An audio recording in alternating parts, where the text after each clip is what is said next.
Hello and welcome to the Blessings in the Streets podcast, Marathon of Marriage Special Edition series. I am your host, Joseph B. Ross, and today's episode, I have a phenomenal couple that I've had the pleasure of knowing a little bit over a year now. Both of them are not only pastors in their own right, serving in ministry internationally, by the way. They are passionate about giving back to people. They have a compassionate spirit about themselves. They believe in understanding the power of prayer, and they know what it takes to make a marriage last, particularly during the difficult and challenging times, which is why, as our title of our show suggests, it's a marathon of marriage that we're talking about here. They were actually the first couple that I ever had featured on my podcast when I first began. And ironically, that episode was related to the subject of marriage. Specifically, it was the matrix of ministry and marriage. So if you didn't get an opportunity to see that episode, I would encourage you to go ahead and check that out. You will definitely be blessed because obviously there are some different dynamics that come into play when you're trying to balance a married life and the ministry life as well. So with that said, once again, as always, they've taken time out of their very busy schedules to hang out with us, to inspire, to encourage, to uplift, specifically sharing with all of our viewers today their journey in marriage with the hopes of letting you know that, hey, while there may be some challenging times where there may be some bumps in the road, it is definitely worth something for you to stick out because this is something that is God created, that he intended for us to enjoy to the fullest in spite of the challenges that may come along with it. So it is my privilege and honor once again, ladies and gentlemen, introduce to you, maybe some for the first time, some reintroducing to you again, Pastor Gary Jackson and Pastor Gina Jackson. Thank you both for being on the show again. Thank you for having us. Yeah, we appreciate Absolutely. it. Thank you for having Absolutely. us. It's a pleasure. Absolutely. So before we again jump into our topic for tonight, I do, for those who haven't had a chance to meet you for the first time, if you would kind of give us a general introduction about yourselves, who you are, where you're from, what you do, and let them know who is this Team Jackson? What do they look like? What are they all about? I like that. Team Jackson. I like that. So you can start. Either one of you can do the intro. Okay, I'll start. I am Pastor Gina Jackson, and I'm actually from Oklahoma, and I have taught for over 15 years, and I am recently retired teacher. I mostly worked with children that had some differences in how they learn. So I love doing that and glad I had a part of that. Awesome. Pastor Hey, I'm Gary, or Pastor G. Yeah, Pastor Gary. I'm originally from Ohio, and Gina and I, we met here in the Dallas-Fort Worth area. So we've been married now 33 years plus, and I've been full-time ministry for well over a decade, almost 2 decades now. And like you alluded to earlier, our ministry is international. So we've had the honor, man, and pleasure of God opening up doors around the world for us to go and to be a blessing, but most of all to serve. So we are here now, and I'm just looking forward to this podcast, and I'm excited. Awesome. Again, happy to have you both back on. And for those who are tuning in that don't know, I've had the pleasure of being on their podcast multiple times as well. So definitely treat. If you get an opportunity to check out any of their episodes, I would definitely encourage you to do so. You will most certainly be blessed as a result. Yeah. So with that said, I'm sorry. Go ahead. I forgot about that. Host and co-host of Fire and Life Talk. There you go. That's right. So get you some of that Fire and Life Talk. They are available on multiple platforms. Check them out. Again, I had a wonderful time being on your podcast both times. And again, they're doing some great work in it. Like I said, doing it at an international level. So, they are touching people in all countries. We've had multiple conversations about that. And it's just so impactful and so amazing how God can use you. And just when you think you are limited to a specific territory, how God can just expand it thing and take it to boundaries that you would have never imagined that you would Yeah. be, leading people to Christ in.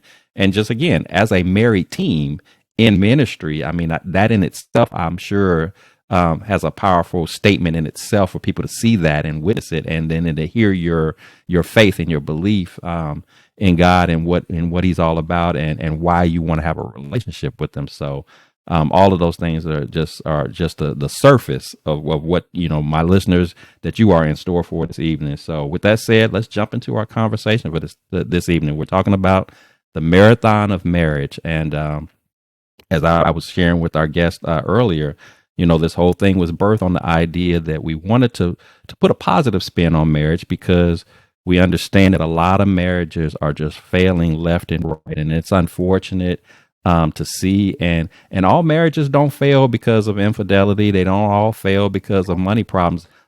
A lot of times, especially in these days and times, marriages are falling apart for just the most minute of situations. I mean, the moment somebody, disagrees with one thing, they're ready to walk out the door. And Yeah. it's just kind of getting to an extreme point to where we're just, almost making a mockery of what that whole marriage, bond is supposed to be about. So, and I've had many guests that have come on the show, unfortunately, that have been victims of divorce, whether they were actively involved in a marriage that led to a divorce, or they were the product of that divorce, whether, by virtue of maybe being children that were negatively impacted. Some have been impacted for decades, just the trauma of it all, and Yeah. how it's changed the way that they think, how they, communicate, how they process, challenging situations. So we're going to tackle a little bit of everything. So, so definitely get your ears open, get your pens out.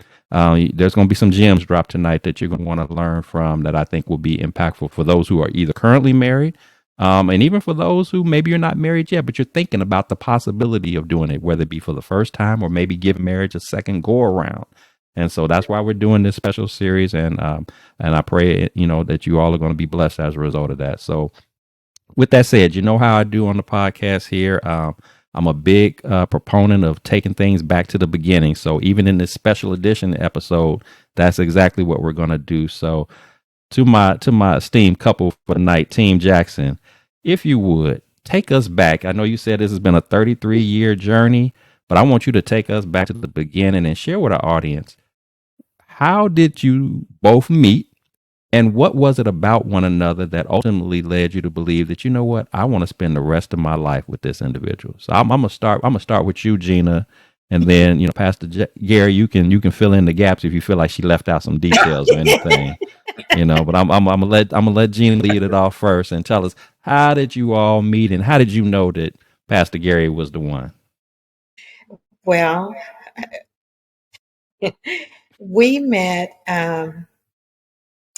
as a blind date, and it was through my cousins. At the time, it wasn't her husband; it was her boyfriend, and I had just went through a divorce, and I was a little bitter, and just not having a great time. So I wasn't that joyous. So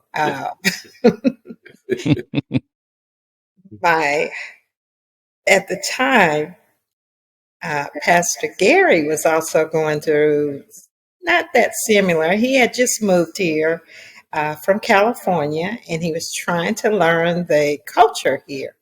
And when he wasn't having the greatest time finding that uh, person to date or anything like that. So my cousin's uh, boyfriend at the time, he worked with him. And so he seen him, and they would see me, and they would think, oh, well, it'd be great to put these two people together. They would be great together. She's giving a nice version. Yeah, it's a different version, I'm sure. But anyway, um, we began to talk on the phone, probably about 2 weeks, because he was Yeah. on a different schedule than I. I worked the day shift, he worked the afternoon shift. And so we were trying to get our schedules together so that we could meet one another. So um, we finally met each other, and on that first impression of him, I was just writing down a few notes of the things that I really liked about him. Was that he was nice looking, very polite, well dressed, just somebody that I would think of that I would want to be a part of my life. And so that was the most specialist thing. We had to cut my date short, well, the date short, because it was actually my mother's birthday and I was getting ready to travel. But we had a great time and it continued. Right. Now, All I right. don't know which restaurant we went to on this date. It I'm was the one either that knows. Chili's or on the border. We haven't figured that out yet. Awesome. Awesome. So, so Gary, you get an opportunity to tell your side of the story. We can Yeah, see how much these stories align up with one another. If there were some key details left out. The look on your face suggested there was a few little details that might have been left out. yeah. So if you would kind of give us your version of how you met and what was ultimately about Gina that let you know, yeah, I think I want this one for the long haul. Yeah, I just moved to, like she said, I just moved to Texas, North Texas from California. And, California's more liberal. People at the time, was more engaging and everything. So I was working on this job and I was working second shift and, just to set the environment, there was no people that looked like us there.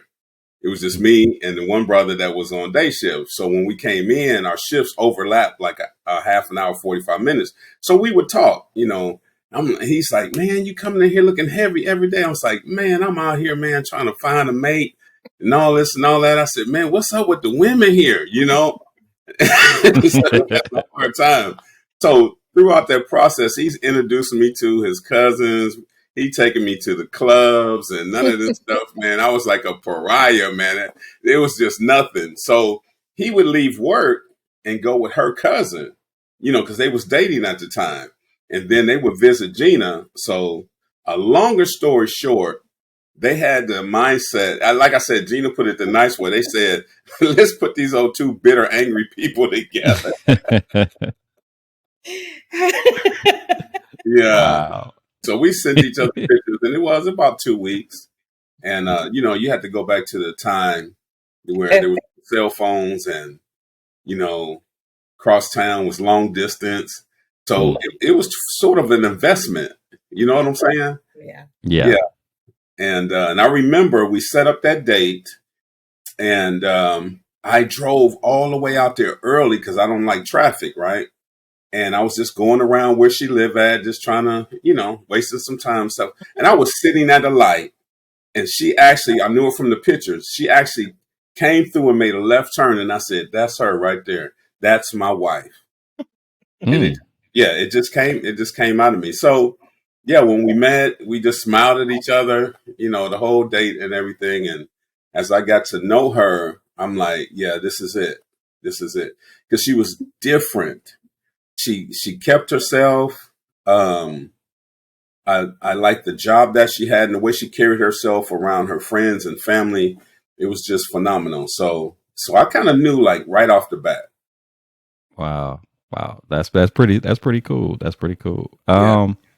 So I know Gina said that she had previously been married. Had you been previously married before? Or is this your first marriage? No, I was previously married. You both were previously married before. That's another show. Well, and I'm not going to necessarily get into per se the previous marriage part in detail, but I am always curious because that's one of the things that that you and I we talked about a little bit earlier before we started the show was that part of this whole challenge with marriage is we do have some people that are going to be tuning into this have been down that road of divorce before, and they're a little hesitant about giving that thing a second chance after whatever that first experience was like. And so what I'm curious to know from the two of you, since you did have previous marriages before you both came together, how did that play a role for the two of you when it ultimately started getting to the point where marriage was now coming up in conversation, like that you were going to do, did either of you have some reservations about doing it again? I know you made the reference about, perhaps being a little bitter or what have you from prior experiences, but Yeah. how much of an impact did that make on your decision to even give it a second chance with each other? I think it was a big impact because as we communicated with each other, we realized the emotional baggage we was carrying, the scars that we had, and the open wounds that were still there. Mm-hmm. So even before we were married, when those things came up, we had to learn how to work those things out, even while we were dating. And reflecting back on, because we both went through traumatic marriages. So, like right now in this space, I'm thinking like, wow, we were really ministering to each other at that time and learning to heal from each other's experiences. Yeah, that's so true. Wow. So, of course, we talked about at the very top of the show that both of you are pastors. But you weren't pastors. Were either one of you pastors at the time that you met? No. Okay. So you're pastors at that time. So ministry wasn't a major part of your lives at that time, or where were you at in that part of the process at the time that you met? Or was that something that would come later? Well, I know that I had, I would say, a relationship to know that I wanted, I had a standard of morals and I wanted to please God. I did know that. Wasn't perfected, but that was my mindset, pleasing God. And so in that sense, I was looking for somebody that would please God. Gotcha. Yeah, I was just curious and asking that, considering what you all do now. I didn't know if that was it. Were you even in the early stages of even having a conversation about being in ministry at the levels that you're talking about? Was that even a thing at the in the beginning portions of your date and ultimately getting married? So church okay. was in our life, and I would say a relationship where we gave our lives to Christ, but living it fully like we're in ministry, no, not at that time. Gotcha. We had, I came from a family of ministers, so we've always had that component, Gina as well. So, I mean, it was there, but that wasn't a focus. Focus.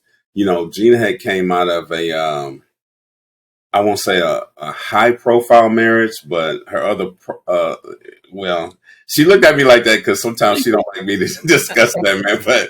But yeah, her husband was kind of high profile. So, and that was another thing that was so attractive because she didn't carry herself that way.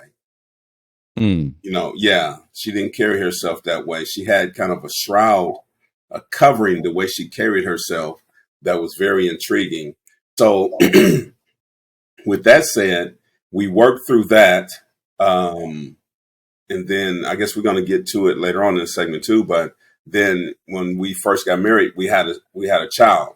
So, but when we were dating, we both was career oriented. Mm-hmm. Yeah. So we was working that out. And then the distance where we stayed, there was quite a distance. So it was a few things that we had to work out, a few challenges there, but I think the desire and what we seen for the future from each other, we was able to overcome that. Gotcha. And one of the things that I appreciate about how you describe the beginnings of your relationship is when you made the reference about not just the distance, but that it was an investment. And I think, while it might have been a little bit more challenging because of like I say, you've been married for 33 years. Yeah. And then I don't know how long you dated before you actually got married, but when you think about dating back then, 30 plus years ago, the things that we have today that allow us to have access to one another and things of that nature, we didn't have that back then. The media wasn't around back then. The cell phones were around, but they were very still in stages of cell phones. We were more likely to have a pager than a cell phone, and and so I think what is critical, and I think there are some things to take away from the quote unquote investment back then, because then you had to, like you said, you had to go through the process of working towards wanting to build something. It wasn't a microwave type of relationship type of Yeah, scenario, that's true. whether it was I had to travel, whether I had to go out of my way to make this thing happen, to make it work. Yeah. Whereas today, because it's a little bit too easy, too convenient, that may be very well some of the reasons why long term relationships don't last as often, because it happens too fast without the necessity of the investment. Yeah. I can just click on it, pick your picture on the screen and say, I like you, call me, we get on the phone, we connect, and don't get me wrong, there are online married people who met Yeah. online, and, Oh, and yeah. they've Yeah. married and been very successful, and they Right. love each other and everything's great, but it's just the difference of time, and perhaps we're telling our ages, but I think sometimes we miss some of that investment, some of that work, where we actually communicated, where we actually went out on dates and we actually got to know each other. And there wasn't just, again, this rushed process. You had to know that you really were interested in a person if you were going to go through all those changes Yeah. Yeah. to, Yeah. to, Yeah. to connect with them, Yeah. Definitely. so it minimized the sort of casual aspect to relationship building that's as we get caught up in, because we want what we want right now. So so I just wanted to kind of point that out, because I think it's a lost art to getting to know one another, or man and woman, the whole even what our parents would say, the whole aspect of what courting was like, Yeah. back then, the whole true spirit of what that was like. We don't really have as much of that anymore. So that's Yeah. that's good stuff. And we had I'm a sorry, go ahead. challenge also too. I worked a lot of hours. I had a minimum 12-hour shift. Sometimes that would turn into 14.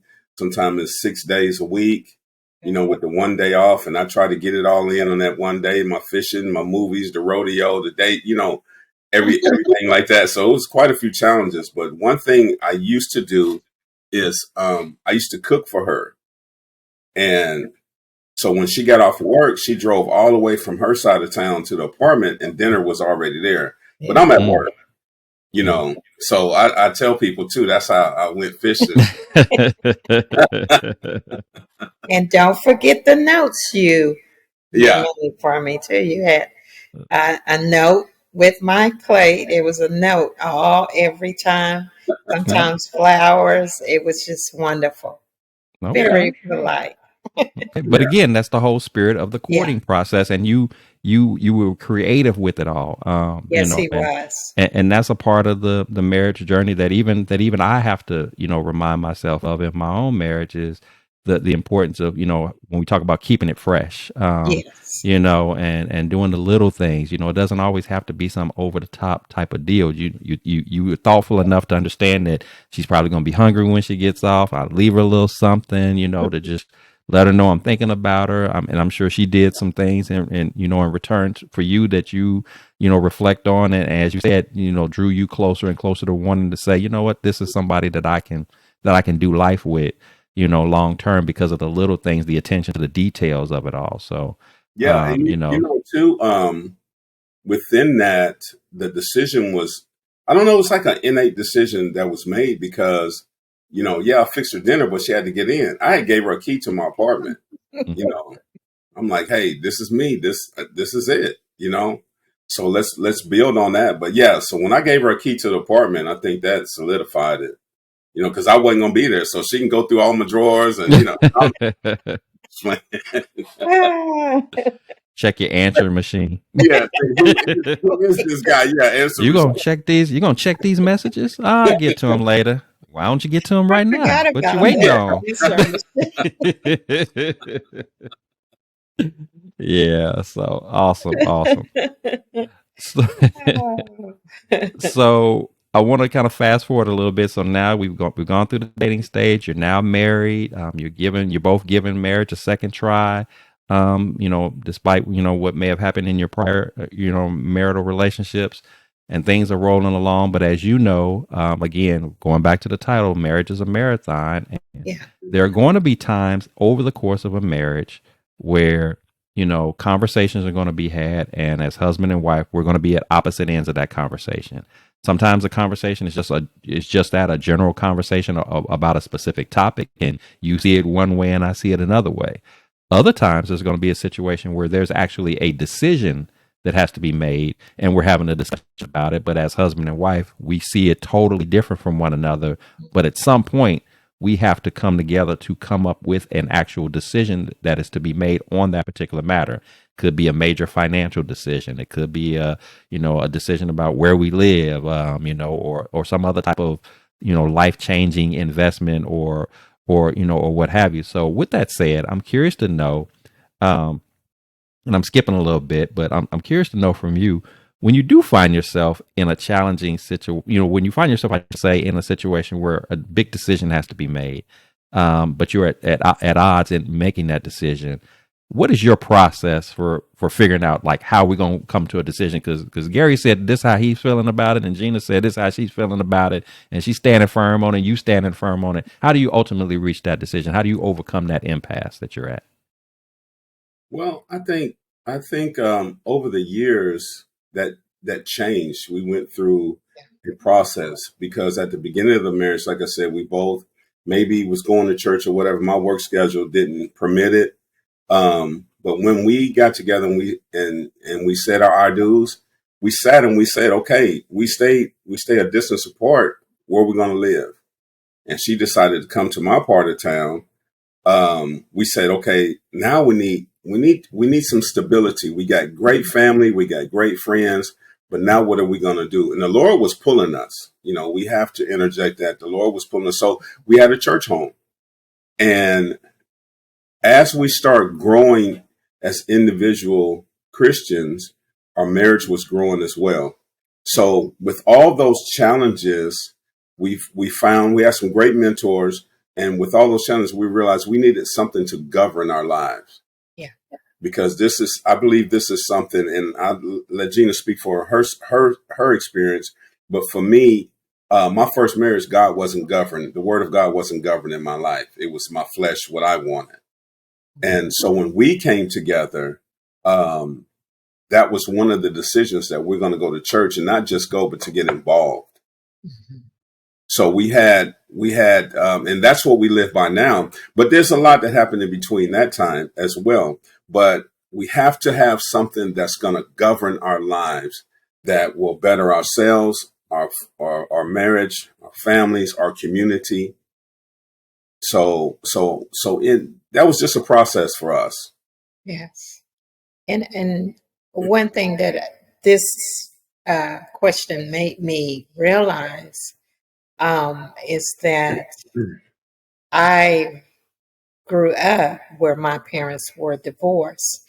So not having the father figure there was a lot that I had to depend on,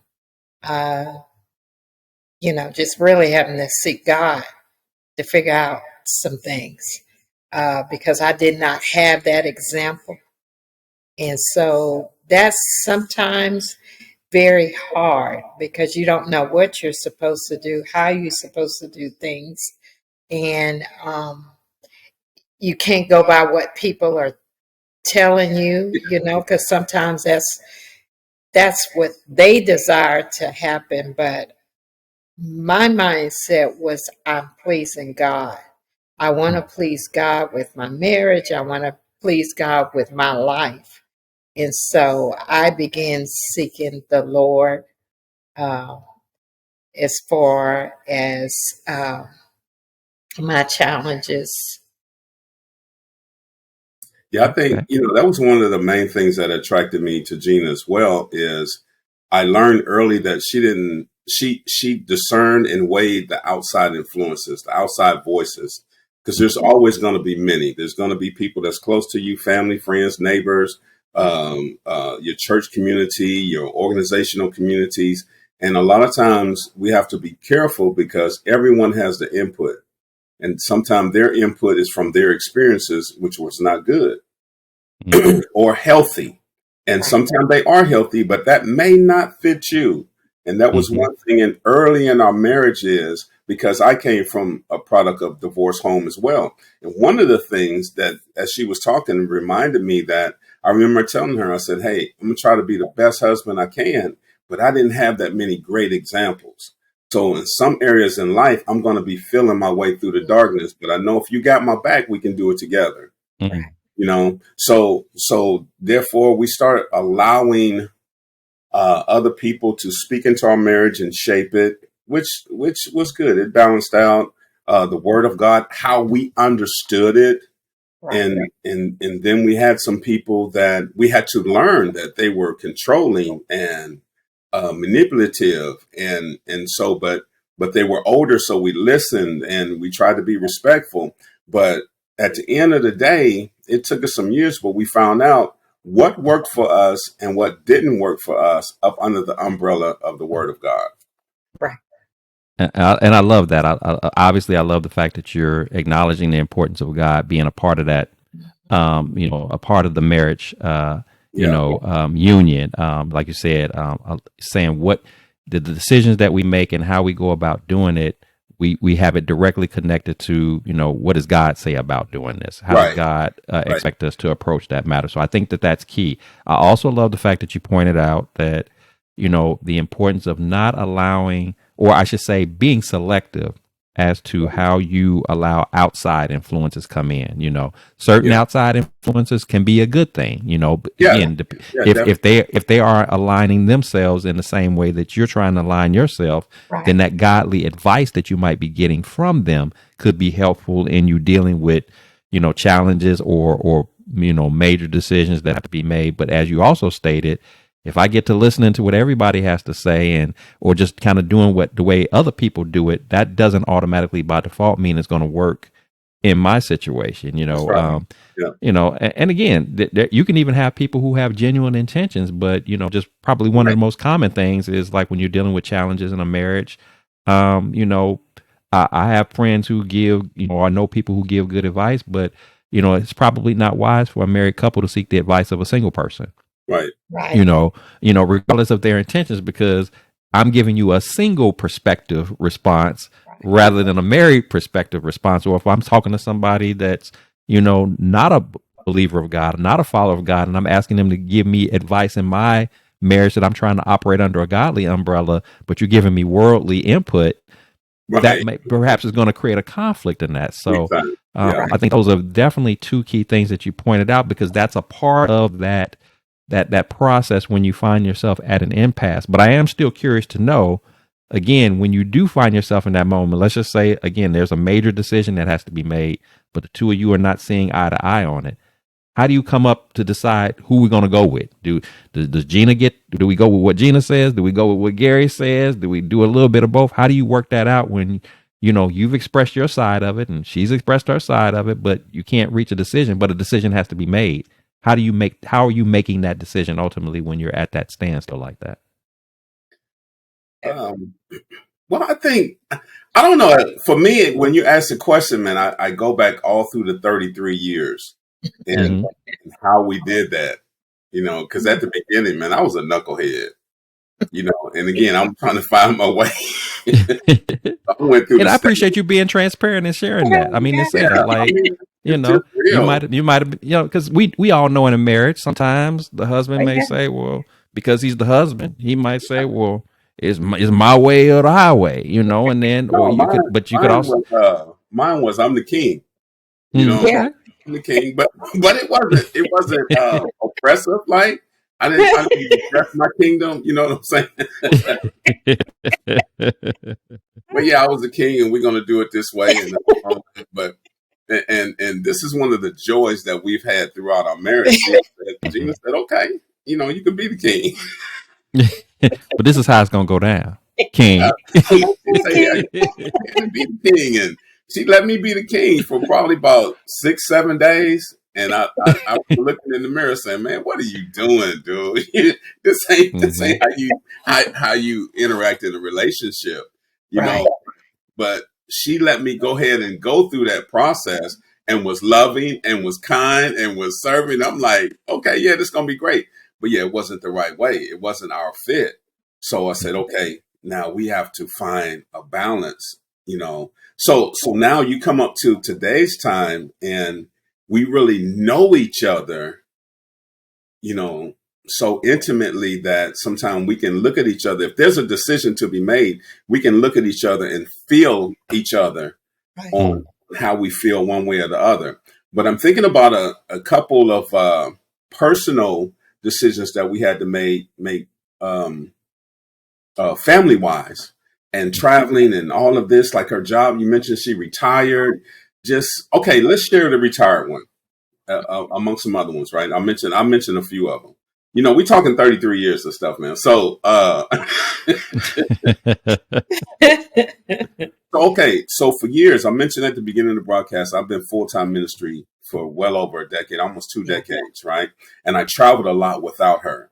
She was at home, she was working, taking care of the kids. By now, we got 3 kids, small kids, and we used to catch it, man. Why are you, traveling all around the world, leaving your family, da da da da da? You need to stop all this ministry stuff and, get a job. And again, people speaking, you know, their 2 cents into our marriage and what God had us doing. So for years, my prayer was Gina can retire and we can travel together.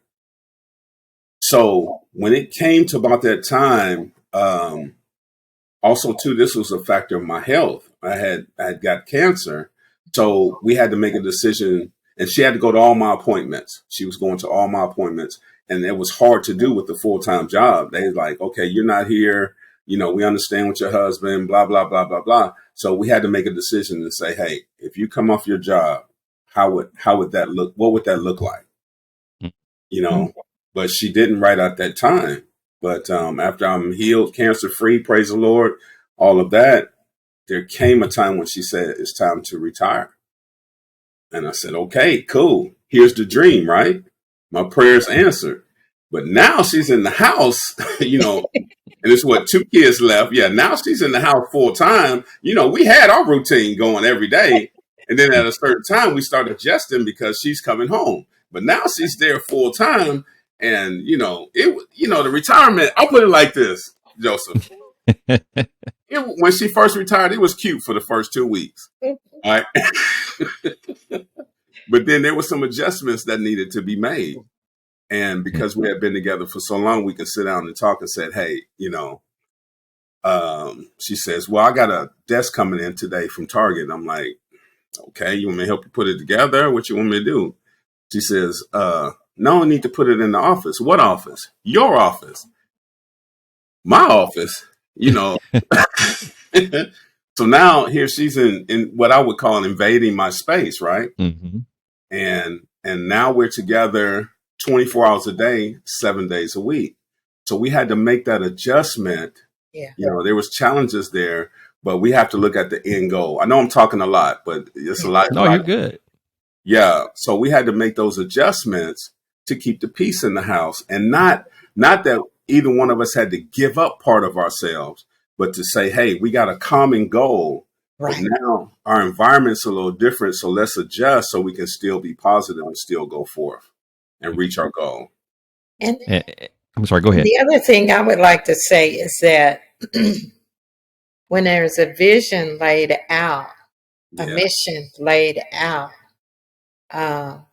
you both can catch that vision and that mission, and you can run with it. Because like when he was traveling and everything, I don't know, that was kind of hard, but I prayed about it, and the Lord said, this is just the beginning of something in the long run. And so I just remembered that from the Lord, and I just kept on being there, watching it, not giving up, just not growing weary of well doing, just seeing what God did, and He always would come back, and we would just be so joyful, even with the kids and everything, just to see what He had done, because He was working for the Lord. He was doing God's business. So that is something that is an honor that is something that I appreciate him doing, because I know that through that, the blessings would come to us because he did that. And I look back to right now, it's awesome to see what God has done. And so Yeah. I am happy Mm, that I was a part of that. Mm. yeah. So I think to answer your question, um, is we allow God to govern Yes. our decisions, you Yes. know, and we also we have people in our life that we can call and say, hey, this is what we're going through as an individual. This is what we're going through as a couple. This is what I believe that God is telling us to do, because we've had some major things where God tells us to do some things. We're like, you know, could that actually happen? But by faith, you know, believing in God, he's done it. So another thing I want to interject is, in order to make key decisions together, you know, I said goals, but you have to know your purpose Yes. as a couple. Yes. Yeah, it's very important, because the beginning of our marriage, we took a lot of hits, a lot of challenges, and we actually broke up. And but again, long story short, we came back together and was going to church, and because she actually went to Oklahoma with the kids, so she came down. We went to church. We were reconciling, and the man of God that time called us out, and we got understanding, because he says the reason why your marriage is going through so much is because it's for the body of Christ. Right. Your marriage is for the body of Christ. And then he declared that divorce is not an option. So as we talked and communicated about that over the years, we have to understand, well, if our marriage is for the body of Christ, if that's the purpose, then we need to know how God operates in the body of Christ. How does the kingdom of God Right. operate, and where do we fit in and plug in Right. to make that work and please God? Okay, I love that approach, because you know when you speak about purpose, a lot of times we go through these conversations about what is my purpose in life, what is God calling me to do.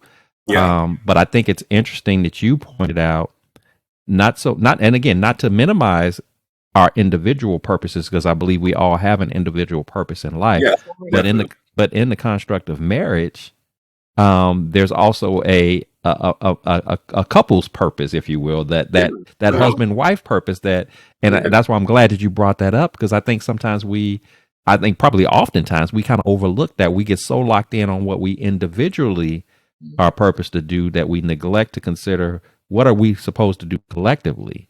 Yeah. If the two are supposed to become one, Right. we're not just coming together just to do life with each other in terms of go on dates and have vacations and raise children, and that's it. That God has, offered up even a divine purpose in our marriage, where the two of us come together working towards a common Right. common goal. And again, I'm glad you brought this up, because when I think about why some marriages fail, is because you have two individuals who have their own vision of what life is supposed to be, Oh man. but because we can't, and it's not that our individual visions are great visions, but we Yeah. haven't figured out a way to mesh them together where we all benefit, where we can we can walk in our individual purposes, but at the same time benefit collectively. That's And right. Yeah. so when Those, you those, don't have that, yeah, yeah. sorry, go ahead. Yeah. I'm sorry for interrupting, but those are conversations that you have to have Yeah. before the marriage. And if you're trying to save your marriage, there has to be a sit down and says, hey, you know, how do you feel about this? What if this happens? Or you look at other marriages, what we have done in that situation, things you have to have these talks and communications. And sometime in the beginning, oh man, we love struck, man. You ain't thinking about that stuff, Right. you know. You're still in the honeymoon phase, and then when something comes up, like, whoa, I didn't know you felt like that. I didn't know you act like that. Then what are you gonna do? Right. Have to have these conversations beforehand. And in marriage counseling other couples, we bring to those younger couples and older couples that you're a lot of times you've grown up in two different two different areas, two different communities. You're individuals. You went to two different schools. There's gonna be those differences that's going to manifest and challenge your marriage. Right. And so we've married couples from different nations. Oh my goodness, what a challenge! Yes. Two different strong cultures, two different belief systems, and all that, but they're in love. Right. Okay, let's move the LOVE out the way for a minute, and let's talk. Yeah. Wow. I love that you're putting the emphasis on the conversations, the before you get married and throughout the course of the marriage. Because one of the things, even though I've asked this question to you multiple times, but one of the things that you were driving home to me, and now I get it. You're saying the reason why you couldn't give me a specific answer, because you're like, this is 33 years of building. And so I love that you're pointing that out, that we have to understand that we're not going to have it all figured out before we say I do. We're not going to necessarily have it all figured out in year 1, in year 5, in year 10, in year 5. It's an ongoing growth process. And so that's part of the reason why it's so important for you all, as couples, to hang in there, because neither one of you are seeing the best version of the other at any given point in time. It's a building process. Even when we talk about our lives as believers, how often do we say, I may not be perfect, but I may not be where I want to be, but I'm surely not where I used to be, 5 years from now. And guess what? 5-10 years from now, we'll be saying the same thing about how we are today is not the same that we will be, at a later time. It's a growing process. And so I think we think about it as a growing and developing process, perhaps we'll be a little bit less, or I should say, we'll be a little less likely to be so quick to pull the trigger on the marriage, because it didn't happen fast enough. We didn't get to that point quick enough. Oh yeah. That's a big key, because another component, very important, you have to have your mind made up. That's right. You have to have your mind made up. Man, we went through homelessness, poverty. We went through all of that. And in the midst of it, God was requiring us to grow as individuals. And, then again, you have those voices. Oh, I wouldn't be with him. He don't know how to lead no family, and da da da da da. But on the flip or spiritual side of it, God is preparing us. Yeah. He's strengthening us. He's showing us where we're weak, and he's tightening those things up. But yeah, we went through those challenges, man. No lights on. Again, homeless, and not homeless for a few days or a few weeks, few months, but for years. But we didn't live under we're thankful, because we wasn't living under a bridge in the woods or, things like that. So our experiences really brought us closer together. But in the midst of it, we had to make up our mind to stay together. And I love sharing this story. Is one weekend, man, we was going at it all weekend long. And I had got to the point, I said, man, I'm done with this. Like you said, just throwing the towel. I'm done. Come Monday, we're going to the courthouse. We're going to take care of it. Right. and Gina says, well, let me know what time you want to go. I'll take you, And we laughed. We both busted out laughing. I had to laugh because that was a good one, And we looked at each other and said, okay, all that stress stuff is gone. Let's come up with a solution. Mm-hmm. Wow, I love that. Love that. That was pretty good. Pretty good. But so one other thing, like I said, that the preacher declared over our marriage that divorce is not an option. If divorce is not an option, you have to find a way. You got to figure it out. You got to find a way. Yeah.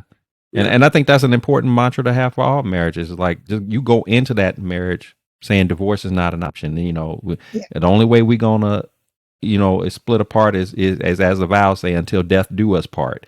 If it ain't death, then we're fighting through this. We're battling through this, no matter what comes our way. Because it is a marathon. This is not an overnight. This is not a snap your fingers and everything is perfect and flawless. That's just not a realistic approach to marriage. You got two imperfect, raggedy people coming together. They claim that they love each other, trying to make it work. We That's got our right. challenges, our battles, our traumas, all of that. That's right. So, you gotta bring it all to the table. You gotta accept it all. And like you said, have Yeah. those conversations, You and got they to have to be beforehand. ongoing conversations all the time. ongoing. Yeah. So that's great. That's a great approach to this.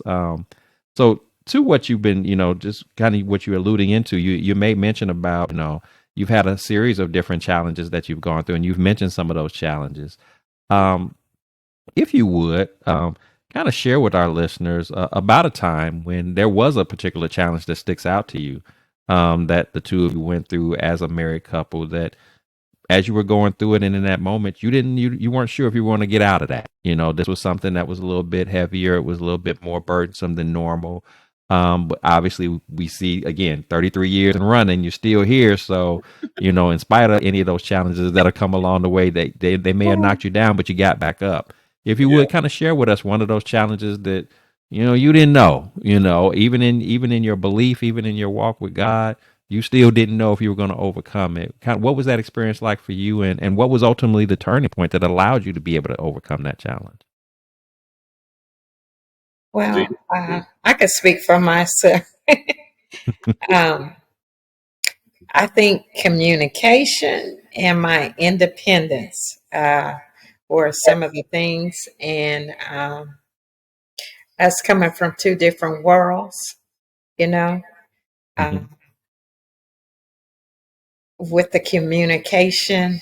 Um, I'm used to just doing things on my own and don't need anybody to help me or anything like that. And I had to learn. I have a husband, so I have to communicate with him about different things. Uh, I still have to do that, but I'm not where I used to be. And I think that's a challenge for me because in my mindset, and that comes from my upbringing, that I can do everything on my own. I don't need anybody, but I Hmm. do need somebody. I do need to communicate with somebody, that I do need help, that I can open up to somebody um, that that is close to me, and they can help me. I don't have to carry it by myself. And Yeah. so that's a few of my challenges. And he's from northeastern Ohio. I'm from Oklahoma. There's different things. He says pecan, I say pecan. Oh, it but gets there, deeper than that. but It there, gets deeper than that. but there's different ways in our upbringing. Yeah. So I had to learn, the way he was up, the way he was brought up, and he has to learn the way I was brought up. And so that's how we learn about each other. That's important to Yeah. know about the person that you're with, and and loving that person is that way, you know. But helping them balance out some things, maybe they Hmm. just need a balance. But you understand. Understanding is so important. Yeah. Yeah. I'm curious. I don't want to turn host, Brother Joseph, but I'm curious, Gina, what was, out of all the things we went through, what stands out the most and Hmm. how we got through it? Probably the homelessness, because Yeah. it Mm. was such a it seemed like it was such a burden. I think the most time that uh, we were persecuted, I guess, but, the backbiting, the discouragement, the shame, those Yeah. things. Hmm. And Yeah. but we stuck together, because we went. Sometimes you just want to separate and say forget it all, but we stuck together more during that time than anything. Wow. And I appreciate you sharing that.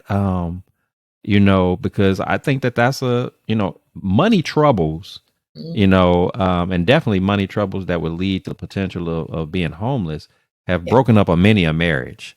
And Yeah. I think one of the key things that you spoke about of it is not even so much that we didn't have a lot, but worried about how other people might perceive it. You spoke about the shame, Yeah, big time. the backbiting, the comments, and things of that nature. Even you, Pastor Gary, you made mention earlier about people having their 2 cents about what they see going on, and you can and I can even hear some of those conversations, even though I wasn't physically there, about why you fooling with this man, he can't even keep a roof over your head, and you got kids, why you bothering with that, or even you may be having some resentment. Like, what did I sign up? I did not sign up for this to be struggling to have a roof over my head. I got a family to raise and all that kind of stuff. But in the end, Yeah. it came down to the fact that, we stuck together. And I love the fact that you said that the bond felt even closer, even in your most darkest and lowest moments. You actually felt closer to one another than apart from one another. And that goes back to having that covering of God in Yeah. your relationship. Because if God is not in that, and you're relying upon your own fleshly means to survive, to deal with the stresses that would be associated with homelessness, you likely don't make it. Because Right. I'm in my feelings, and I'm not trying to be embarrassed. I'm not trying to be out here. I'm not trying to have people talk about me. So the easy out would be for me to just separate from you Mhm. and go ahead and do, like, I'm going to speak in your case, Gina, where you come up with the upbringing of, I'm an independent woman. I can do whatever. I don't need, I don't need somebody to get things done. How many wives have walked away from marriage because they had that mindset of, I don't need you get married to somebody, but have a mindset of saying, I don't need you. Well, Yeah. what'd you get married for if you didn't? That's right. It's kind of a contradiction, And so I love the fact that you said, hey, I had to learn how to, allow myself to receive help. And receiving the help didn't make you a weak woman in any way. Right. Nobody was taking away that you had certain skills and abilities that allowed you to function independently.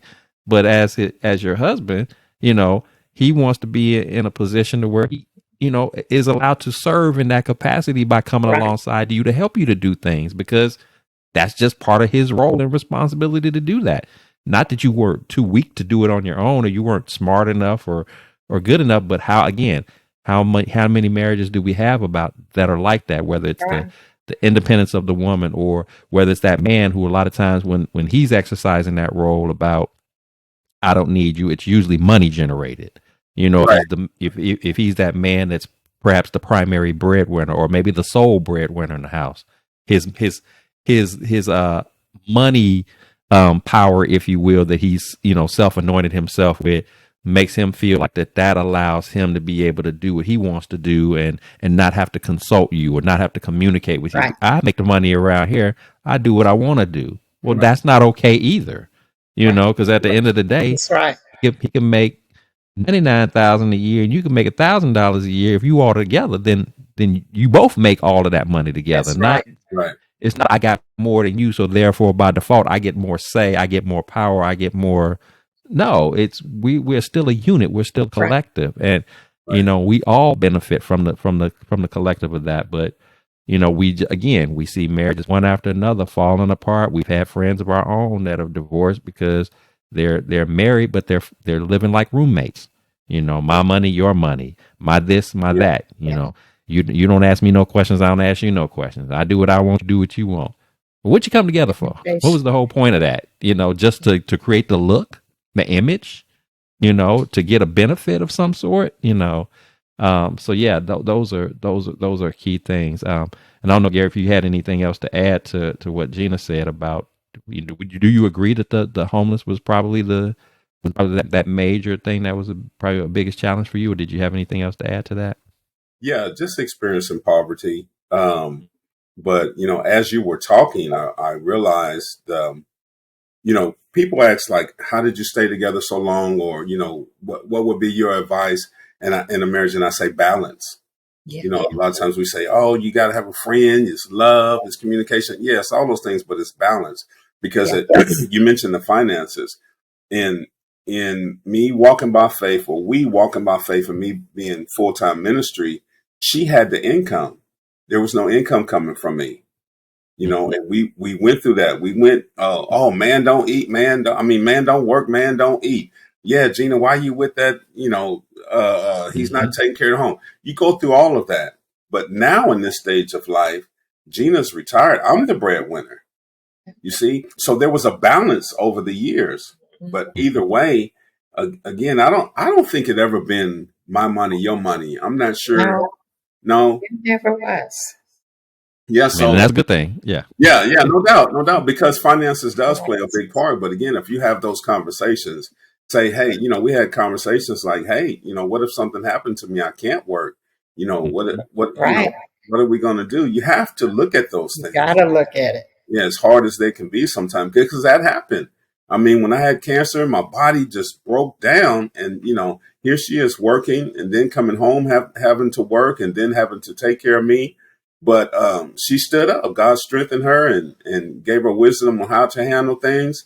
And in my state, I had to encourage her, and myself, because you can see it. You can see it wear on you. So even now, healthy and all that, one of us may have an off day, Yeah. but in communication, we say, look, I don't feel like it today. I don't know if I'm going to make it today. Can you pick up the slack? Yeah, baby, let's do this. Let's do Right. this. And then let's figure it all out. But yeah, the poverty, the homeless, I think that was one of the greatest challenges. Gotcha. So again, we're going to have a variety of different people tuning in to our episode about marriage. You've covered a lot of key topics, a lot of key issues that are very common challenges that arise in marriage. But unfortunately, there's gonna be somebody that's checking us out in this episode that Yeah. is currently married and they're thinking about giving up. They are at their breaking point. They had enough. It could be for a variety of different reasons, but Right. nevertheless, they're at that point that they're ready to throw in the towel, walk away, and just say, forget it all. That being said, what would be your words of encouragement that if you had an opportunity right now, somebody's listening that they're in that space right now, they're ready to walk away, or maybe they've already had a failed marriage and they've given up on the idea of going forward again. They may have even met somebody that has promise that's a good catch, if you will, but they're hesitant about doing this again because of what happened the first time around. Why should I hold on my marriage, or why should I even give it another shot if that opportunity presents itself? What would be your words of encouragement or advisement in that situation? Well, I would encourage them. It's different stages. I would encourage them, write it down. Write down the pros and the cons. Write down where you would like to be and where you're at. Excuse me. And then but come up with a plan to get to where you want to be. And if both of you sit down and do that, you may see that you have so many differences that it's going to take more work to get to those places. Some things you're going to have to sacrifice and let go. Some things you're going to have new goals. But I would say don't give up. If you truly married for love, if you truly married for life, then don't give up, because God can make a way. It may not be the way that we see, because sometimes when we get in those situations, we can't see outside of ourselves. Right. And then emotions and feelings, experiences start governing our decisions and our behavior.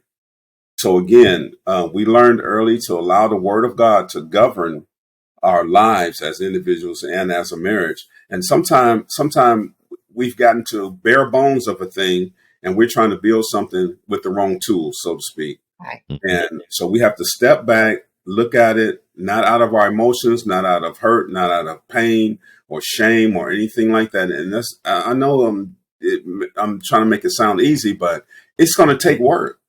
It's Right. going to take work. And I would like to add one thing. Don't be so hasty in making those decisions. Stop and think about that. Maybe even step away for a little bit and try to get some kind of understanding. See a way that you can work together and see how you can mend and bond back together. Talk about it. Communicate. Don't just be hasty to make those kind of decisions, especially if you have kids. Please don't make those decisions hastily. Yeah, and we have to make those decisions from the wisdom of God every day. We That's right. the wisdom of God, because it'll direct us through this cold, dark world, and Right. reveal the things that we can't see and how to handle it. And Yes. that way, we can maneuver through marriage together. Are there any how should I say this? Are there any deal breaker circumstances that you would say don't fight for your marriage? You have some people who will say, my marriage, I'm thinking about walking away because there's been infidelity. I'm thinking about walking away because there's been some type of abuse. I'm thinking about walking away, because of, there's been a lack of trust in some other fashion or form. Is there any one thing? Because I know sometimes people will immediately, even people who are not scholars of the word, will immediately refer to the Bible and say, well, Lord says if you cheated on me, that it's okay for me to divorce, But I'm a believer, and you can tell me if you think the same, that even in that situation, I think God would prefer for you to try to work that thing out, even though He says that this is at one of those options where He could, I guess, if you will, give it a pass. But I think He would prefer for us to, even in those moments, to try to work that out. So to that person that's saying that they feel like the harm that has been brought forth, whatever that harm was a little bit more difficult than they could process. They're having, in other words, having a hard time to forgive. Why is it important? I guess that would be the question. Why is it important for us to be open and willing to forgive the shortcomings or the pitfalls, if you will, of our mate when they've disappointed us, when they've let us down, when they've violated that trust? Yeah, well, you mentioned two things. Forgiving someone is more so for us Mhm. than it is for them. And Jesus told Peter asked him, how many times should I forgive him? This person keeps coming to me. He says 70 times 7. Yeah. That was more for Peter to grow and not get offended, easily, or not get rubbed the wrong way, even though he's being violated in a certain degree. I use the word violate. That's kind of strong, but it said to forgive. And that's on a range of things. But most importantly, I wanted to answer your question. You said, when should a person get out? Abuse. Physical abuse, run, get shelter. Early in our marriage, we were taught, hey, we're going to pray about it, baby. Everything going to be all right. No, get out of the situation immediately and to some type of shelter or seek God. If there's verbal abuse, get godly counsel immediately and see where the root of that anger and abuse and everything is coming from. And if it's going to turn physical, get out. Get out. We see it more often. These things end up tragically, unfortunately. So now in our ministry, no, we don't play with it. Yeah, we can pray with it with y'all apart. Right. So I think that's the most important thing. Gotcha. And I'm sorry. Go ahead. I was going to say one other thing is that I know with us, there's two people working to fight for what we have. Yeah. And when you're the only person working on that, you may need to step back and let that person find out if this is what they want, because it's hard for one person to Yeah. pull the weight of the marriage and that other person is not pulling their weight, just a little bit or something. But if that person don't realize the investment that they have to put into the marriage, that can be real hard. And I'm glad you brought that up, because I think that is definitely a key factor, because you do have scenarios where the marriage is on the rocks, but you only have one person fighting for it. Right. Yeah. And so then you say, well, at what point do I continue to fight for it and another person is not, doing anything to help in that cause, then maybe that may be my signal to that perhaps I need to step back and may even make the decision to walk away. The person that comes to mind that you're familiar with is, I'm sure, if you think about it, when you had Tia on your show, Yeah. that was basically her experience, where she Right. felt like in that moment of time, she was the only one fighting, Right. Yeah. and so it was like, well, she got to that point where I'm tired of fighting myself. If you ain't gonna fight with me, then what's the point? Right. Now Right. we know that story, how that story ultimately ends, where he comes around and decides, I want to fight too. Right. Okay, now we have an opportunity for reconciliation, and they're on that path right now.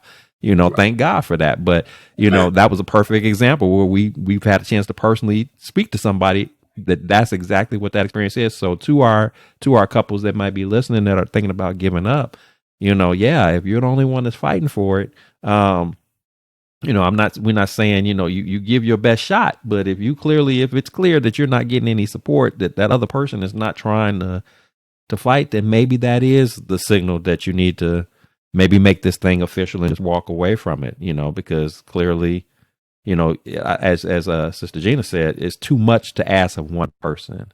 Again, the marriage itself is not a one person deal. You're not married to yourself. You're married to each other. So it's a covenant between two. Right.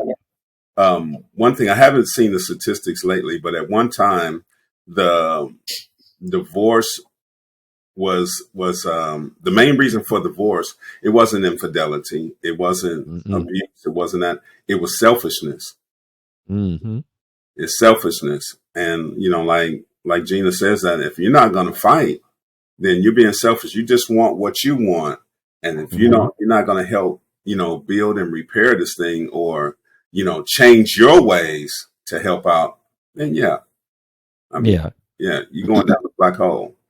But God, sometimes it might be, sometimes it might be just as simple as let's go seek counseling. Yes. And I'm willing to go, but you're not willing to go. Right. Or we both go, but you don't say anything. Right. You don't participate. Right. Well, what we here for? What we fighting for?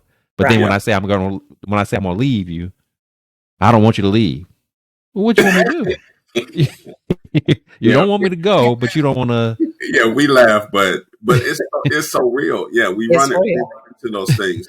But I want to say this: when we talk about fighting for the marriage, both of us have had the example of fighting for each other. We did it in the spirit realm. We prayed, Lord, bless Gina.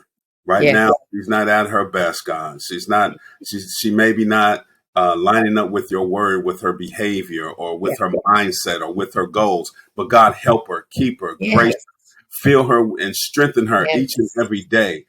That's the kind of fight that we're talking about. Mm-hmm. When you see them, uplift them, even though they may not feel a certain way about themselves, but speak into them joy, speak into them peace. And you may not see it. You may not ever see a turn, but do that. When you plant those seeds, the Bible says that some plant, some water, but it's God who gives the increase.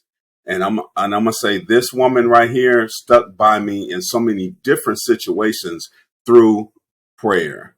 Yeah. Through prayer. Sometimes she wouldn't say anything to me. She was alluded to that earlier about the communication, but I know I can count on her to go to the prayer closet and pray for me and cover me in prayer.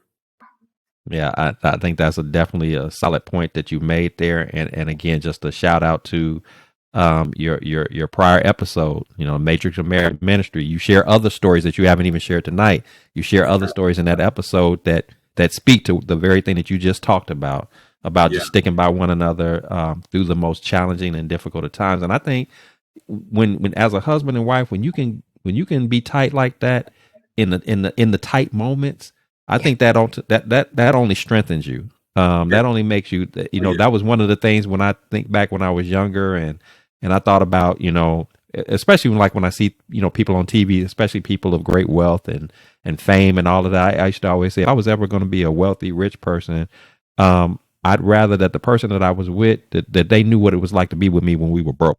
We didn't have nothing. Because I figure if they could love me when I was at my lowest and at my worst, then we should be just fine when we blowing up financially and famous and all that good stuff. That's right. But if you met me when I was up here, and then all of a sudden something happens and I lose that, and now you don't know how to deal with me when when we on a struggle, and you, like you said, you giving up, we no longer are a partnership anymore, then that's a problem. So Mm-hmm. That's why, again, our vows say for better or for worse, Better off. through sickness and in health, Yeah.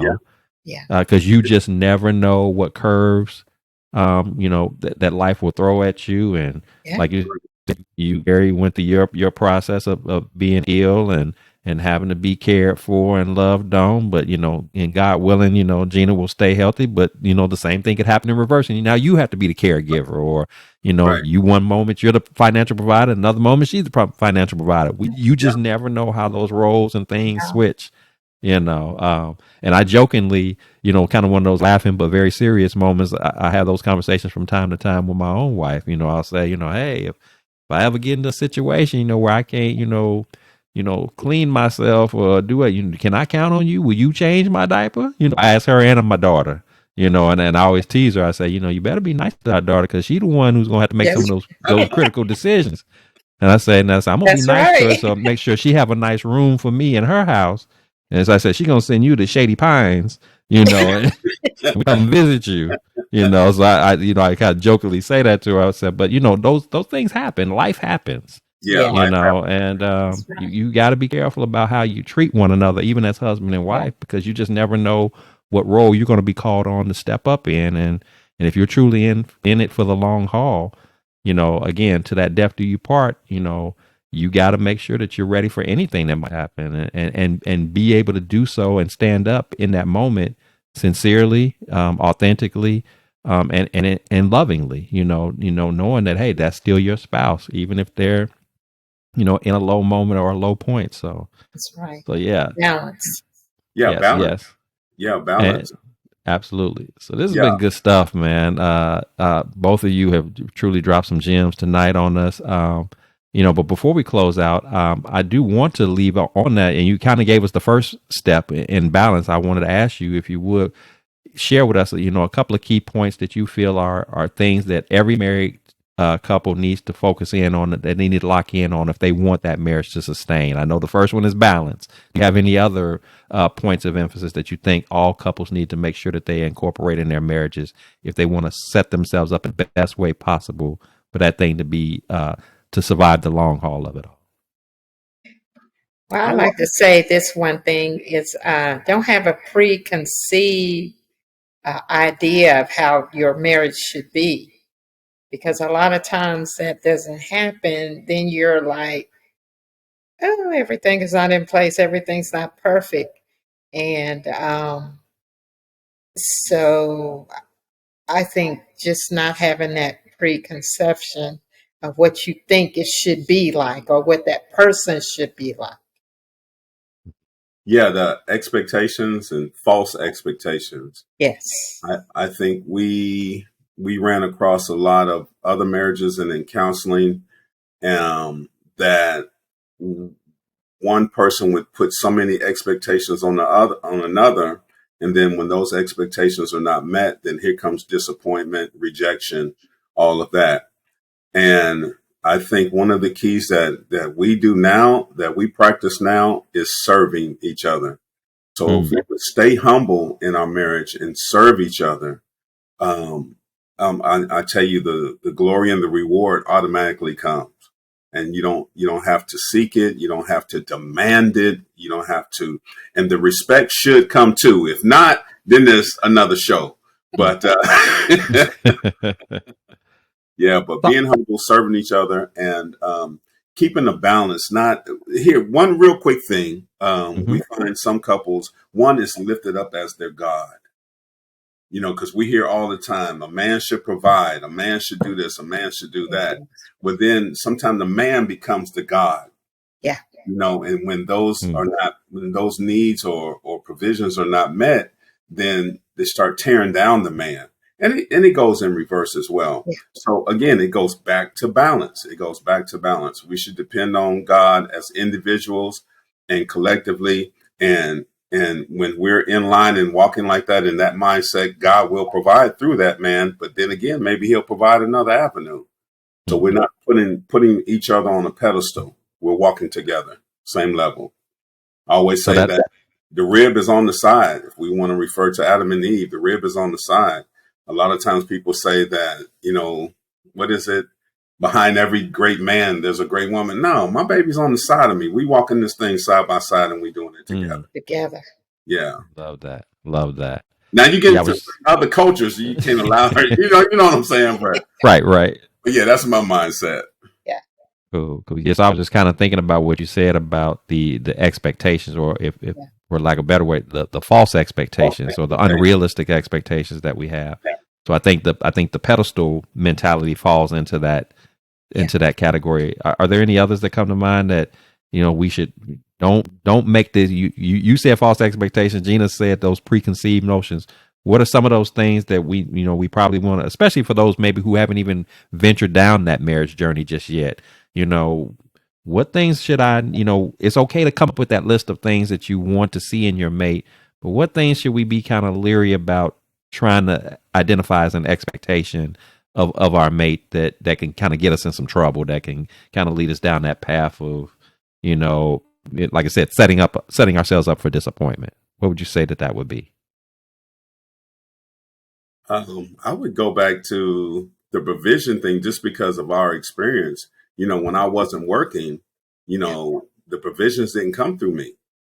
Gotcha.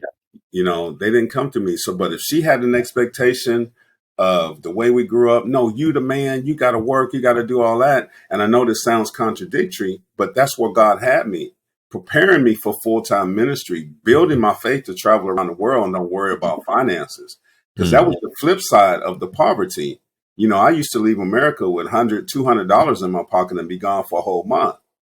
But see, it just didn't happen like that. There was periods of time with the Lord. I had great jobs. I was working in the aircraft industry. The Lord said, leave your job. Huh? Yeah, leave your job. And those were positions that was sought out for, but I would do it in obedience and being obedient to God, and she would be right there with me. Trusting and believing the Lord, even though it was so far fetched. So that's when sometimes we had to shut down the outer voices. So I went through those period of times of being unemployed for a month or 2 months. And during those times, we seen God's hand where more money was coming to us when I wasn't working than it was when I was working. And then God would open that door up and go right back to that job, whether he held a position. So we went through experiences like that. And that's how we learned to stay together, because, again, our lives was governed by the Lord. Were we perfect? Oh, no. That was one of the reasons why we ended up homeless. But, God's hand was in it the whole time. So balance, expectations. And staying together. Yeah. And don't let something Or somebody. Somebody come in between that bond. You have to guard that. It's so important that you stay together, that you communicate together, and that you stay toward that vision together, that mission together. Yeah. And I think Gina too, here, let's give an example. I think when your aunt passed away, I forgot how long we had been married, but because of our conversations, I got to know my wife to an extent of what she liked to do in different situations. Well, I had a family member and a friend. Man, you don't know how to treat your wife, man. This is what your wife needs in this situation and circumstance. No, it's not. I know my wife. But, you'll have those people, and especially if they're older than you, hopefully the person that I'm talking about, well, anyway, we don't want to keep your numbers up. We want to keep your numbers up. But anyway, sometimes, because I'm the youngest grandchild. So therefore, I got other family members coming from a big family chiming in. No, this is the way you do it. This is the way you do it. And we go back to the beginning of the podcast. No, that didn't work for us. It worked for you, but it didn't work for us. Right. But in those intimate times, we get to know each other. And again, we've gotten to the point where we can just look at each other and say, okay, this is what we're going to do. Yeah. And like you said, that's an intentional mindset that you all have embraced over these 33 plus years is getting to, I'm continuously getting to know you. Yeah. And I know that sounds crazy on the surface, but as married couple, you have to continuously get to know one another, inside and out, top to bottom, to the point where, as you stated earlier, Gary, where you're talking about, it gets to the point now that even in moments of impasse, you just kind of I just know it just kind of comes upon you as to, okay, I'm gonna swing this to Gina this time, or we're gonna roll with me this time.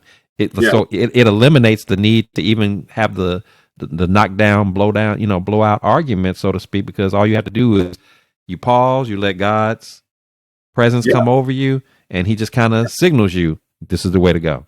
This is the way to go. And like Gina was saying earlier, in making those decisions, sometimes we just need to be still and say, hey, let's wait a day or two and let's seek God on it. Let's come together and pray together. And that's one thing we had to learn to do as well, and see what God has to say about it. So it's a mindset of doing things together. And especially after we retired, like I say, we together 24 hours a day, 7 days a week. And so we really do things together now. Yeah, we do. The mail coming in, who's going to pick up our sign for job, or, well, hey, the Lord's opened up a door to go to another country. Let's work together. Let's get ready. Let's do this. Awesome. Well, as always, it is a pleasure having the two of you aboard, just dropping your nuggets and your gems on this marathon of marriage, being transparent and sharing your journey. I know I've been blessed. I know my viewers have been blessed. But of course, before we let you go, as is customary, we want to know, do we have some good news to share, either collectively as a couple in your ministry or what have you? Please do share that with us, because we want to love on you. We want to uplift you. We want to be of encouragement to you. So what we got exciting for that's coming down the pipe for Team Jackson? What's going on right now that we need to know about? When is this going to be released? It's going to be soon. It's going to be real soon. So, but we still want to know. We still want to know. We just had a phenomenal trip to Zambia and Zimbabwe, and got a chance to spend some time in Dubai. And through that whole process, man, God has just led us to move to Africa. So therefore, you talk about some impasses. We got major decisions to make, and every day, we're coming up with talk about our fears, our reservations. We talk about what it looks like, what God has done for us in the past, and all that. So this is where we at, man, and we're excited. And the main thing is we're together. Yeah, we're together. Wow. So there's a lot of components to this. And the show has been really good for me, because when we get off the air, I got some questions for her, and I know she got some questions. You know what I'm saying? And we can move forward together. So yeah, it's just awesome. Awesome. Wow. So we're talking about going to Africa for real. Yeah. Planting them seeds and doing all that, man. God just I can't say came out of nowhere, but this would not be the country that I thought it would be, if we were to move. So we're excited about it. All of our kids are grown, and we dropped that bomb on them. And knowing the kids, I told them, I said, now watch, first thing they're going to ask, can I have this or can I have that? And it happened just like that. Right. Y'all not going to need that in Africa. You might as well just leave it to us. Right. So we have the new grandbaby. The ministry's going well, Fire and Life International Ministries, as well as Fire and Life Talk. Thousands of subscribers, man, by the grace of God, on YouTube, and everything's just building. And man, life is good.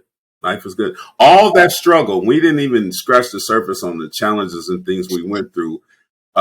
Individual and marriage, all that struggle is worthwhile. Yeah, it is. Continue to trust God, believe God, even when we don't know what it looks like. Yes, it pays off. I'm not saying that we made it to the mountain and we good, popping our shoulder, whatever. But yeah, it's all, we look back, because we talked about this not too long ago. It was all worth it. Yes. It was all worth it. Go through the process. Yeah, going through the process. And I know there's great, awesome, excellent things that we're going to experience as well, because God has prepared us for this that whole time. That is awesome. So if people who are tuning in, they want to not only check out your podcast, but just want to follow your journey, or perhaps even want to be of some support in the things that you're doing with your ministry work or what have you, what is the best way to check you out and to connect with you to be able to do that? Okay. Yeah, we appreciate that. Our main ministry is Fire and Life International Ministries, and our website is fireandlife.org. Fireandlife.org. Our show comes on every Thursday at 11 o'clock Central Time. We do Facebook, YouTube, and some other platforms, but we mainly push those two. And 11 o'clock Central Time every Thursday. Awesome. Well, you Yeah. heard it here. Again, thanks again to Pastor Gary and Pastor Gina for being with us. Delving into this marathon of marriage. I hope that my listeners that are tuned, well, I should say, I know you were blessed. I know I was blessed. I know you were blessed. I hope there were some things that you can take away from what you've heard tonight to apply right now to your marriages, to enhance them, to make them better, to make them stronger. And for anybody that's tuning in and thought about giving up, I hope you now have had a change of heart about that. Or even if you've never been married before, or perhaps are thinking about doing it for a second go around, I hope that you were encouraged by what you've heard tonight. Understanding that, our marriages are not perfect. Even as believers, we still go through our challenges and struggles in marriage. But in the end, or I should say in the beginning of it all starts with having God being connected to that marriage. Yes. I don't want you to be confused into thinking that you can survive the longevity of a marriage and all that comes with it, and God be left out of the picture. You're setting yourself up for disappointment and ultimately setting yourself up for failure. That's not something that we heard. That's something that we know from personal experiences. So, Yes. but again, marriage is one of those journeys. That's one of the probably one of the most rewarding experiences that you can have. You heard it right just from our guest tonight telling you, that throughout everything that they've gone through, at the end of the day, it was all worth it. It was all worthwhile. Yeah. And just like it was that for them, just like it's been that way for me in my own marriage. I'm a week away from, at the time of this broadcast, I'm a week away from 20 years myself. Hey, So, yeah. And it seems like it was just yesterday that the journey just begun, and it's not been an easy one, but again, in the end, it was all worth it. And that same thing can be the so for you in your respective marriages. Amen. So again, if you've enjoyed our broadcast tonight, the content that was shared, please subscribe, please share, please like, please comment, because this is what the Blessings in the Streets podcast is all about. We want to encourage, we want to uplift, we want to inspire, regardless of what the subject matter is that we're talking about. And we try to do so by being transparent, by keeping it real, keeping it raw with you, just so that you understand that we get it. We get that life throws, curveballs at us. We get that life has a series of storms, but regardless of the storm, that we're all going to go through, it's not a matter of if, but when. But just understand that you don't have to be defeated by the storm, that it's an opportunity for you to grow, for you to develop both individually and in the constraints of marriage. It allows you to grow collectively as a unit. We talked about that a lot throughout our podcast this evening, about having that collective purpose as well as your own individual purposes. The two can coexist with one another. So keep that in mind. Keep God in the mix of it all in your marriages and just in your life as a whole. It's be the greatest decision that you ever make, and you won't go wrong. He loves you unconditionally. He wants nothing but the best for you. So allow him. Allow yourself to be dependent upon him, and just watch him bless you and position you to be a blessing to others in so many ways. So with that said, remember, here at the Blessings in the Streets podcast, this is the place where your story is your glory, where your relationships are relevant, and your journey is your joy. I am your host, Joseph B. Roberts. Thank you so much for tuning in with me again. And until next time, keep fighting that good fight, keep persevering, keep leaning into God and trusting and believing him. Allowing him to lead your path, be your guidance, be your voice of reason. Let him set the tone, set the pace, set the mission for you in life, and just follow it. No matter, even if you don't fully understand it, it's okay. As long as you know where the source of it all is coming from, that's all you need to know. And just trust and believe in that, and just watch God do miraculous and wonderful things in your life. So until next time, you take care of yourselves. I look forward to seeing you again. Have a great rest of your evening.